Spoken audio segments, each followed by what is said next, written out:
ನ್ಯೂಸ್ಗೆ ಸ್ವಾಗತ. ಅಸ್ಸಾಂ ರಾಜ್ಯದಲ್ಲಿ ಪ್ರವಾಹ ಪರಿಸ್ಥಿತಿ ವಿಕೋಪಗೊಂಡಿದ್ದು 7 ಜಿಲ್ಲೆಯಲ್ಲಿ 3 ಲಕ್ಷಕ್ಕೂ ಹೆಚ್ಚು ಜನರು ಸಂಕಷ್ಟಕ್ಕೆ ಸಿಲುಕಿದ್ದಾರೆ.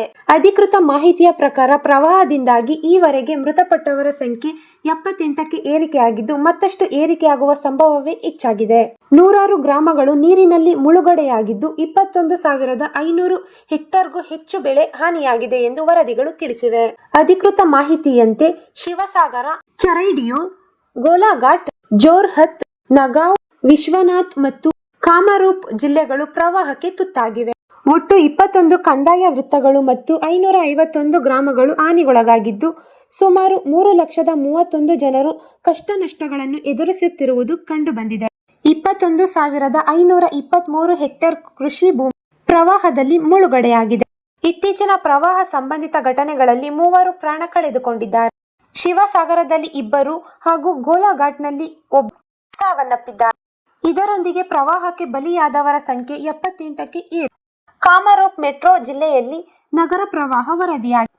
3 ಕಂದಾಯ ವೃತ್ತಗಳು ಸೇರಿದಂತೆ ಪುದುಂಬರಿ, ಬೋರಾ, ಎಕ್ಸೆಲ್ ಕೇರ್, ಲಚಿತ್, ರುಕ್ಮಿಣಿಗಾಂವ್, ಅನ್ಯಗರ್, ನಬಿಗರ್, ಚತುವ್, ಬೇಹಾರಿ, ಹತ್ಮುಸ್, ಜೋರಾಬಾತ್ ಮತ್ತು ಜುಬಿನ್ ಕ್ಷೇತ್ರದ ಕಮರಕುಚಿ ಮುಂತಾದ ಪ್ರದೇಶಗಳು ಜಲಾವೃತ. ರಾಜ್ಯ ಸರ್ಕಾರ ಆಹಾರ ಧಾನ್ಯ, ಬಟ್ಟೆ ಮತ್ತು ಇತರ ಅಗತ್ಯ ವಸ್ತುಗಳನ್ನು ಒಳಗೊಂಡ 30 ಟ್ರಕ್ ಪರಿಹಾರ ಸಾಮಗ್ರಿಗಳನ್ನು ರವಾನಿಸಿದೆ. ಅಸ್ಸಾಂ ಗಣ ಪರಿಷತ್ನ ಸದಸ್ಯರು, ಸಂಸದರು, ಶಾಸಕರು, ಹಿರಿಯ ನಾಯಕರು ಮತ್ತು ಅಸ್ಸಾಂ ಪೊಲೀಸ್ ಸಿಬ್ಬಂದಿ ಈ ಪರಿಹಾರ ವಾಹನಗಳೊಂದಿಗೆ ತೆರಳಿದ್ದು ಪ್ರವಾಹದಲ್ಲಿ ನೊಂದವರಿಗೆ ನೆರವಾಗಲು ಶ್ರಮಿಸಿದೆ. ಅಸ್ಸಾಂ ಸಚಿವ ಬೋರಾ ಈ ಕುರಿತಂತೆ ಸುದ್ದಿಗಾರರೊಂದಿಗೆ ಮಾತನಾಡಿ, ಮುಖ್ಯಮಂತ್ರಿ ಹಿಮಂತ್ ಬಿಸ್ವಾ ಶರ್ಮಾ ನೇತೃತ್ವದ ಸರ್ಕಾರವು ಪ್ರವಾಹ ಪೀಡಿತ ಪ್ರದೇಶಗಳಲ್ಲಿ ಪರಿಣಾಮಕಾರಿ ಪರಿಹಾರ ಕ್ರಮಗಳನ್ನು ನೀಡಿದ್ದಾರೆ.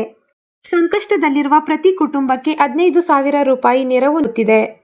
ಉಚಿತ ಆಹಾರ, ಬಟ್ಟೆ ಮತ್ತು ದಿನಬಳಕೆಯ ವಸ್ತುಗಳು ವಿತರಿಸುತ್ತಿದ್ದು ಸಂತ್ರಸ್ತರಿಗೆ ಬೆಂಬಲವಾಗಿ ಸರ್ಕಾರಿ ತಂಡಗಳು ಮೊಕ್ಕಾಂ ಹೂಡಿವೆ ಎಂದು ತಿಳಿಸಿದ್ದಾರೆ.